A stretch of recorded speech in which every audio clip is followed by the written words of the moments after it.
So James, what are your top 3 tips for people trying to do a successful 100-mile race with Centurion Running? Top tip number 1 would be efficient at checkpoints.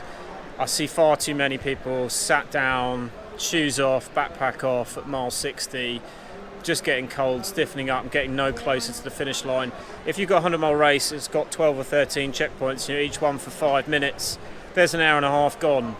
And if you were pushing the cut-offs, that's an hour and a half you couldn't afford. So come into a checkpoint, know what you need to do it, carry on, maximum 2-3 minutes, on you go.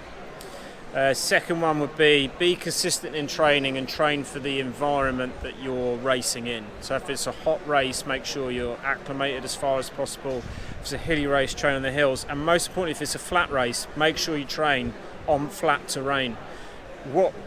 People come into our Thames Path 100, which is a very flat race, having incorporated loads of hills in training, and then it is pan flat, and they find that repetitive muscle use is really damaging.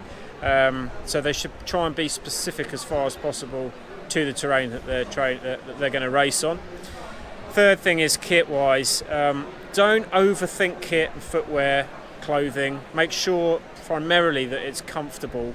Train in your kit and footwear that you're going to use in the race all through, the major sessions in your training block, particularly the long runs. Act as if you're going to start the race.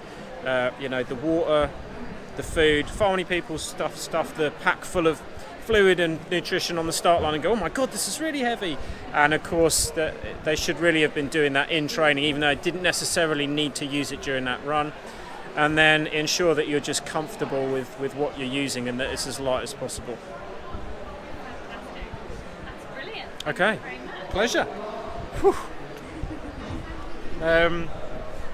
Good. Can I just ask you where you are? This is ReRun's clothing depot. So they've got a collection point here for people to give used clothing and shoes, which is doing a number of things. They're trying to educate people about what they do and don't actually need. The most sustainable piece of clothing is the one you already own.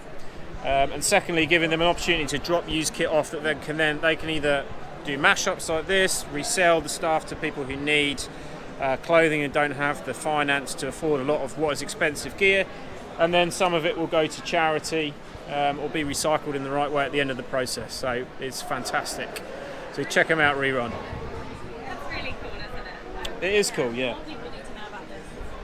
Yeah, they're doing a great job for sure.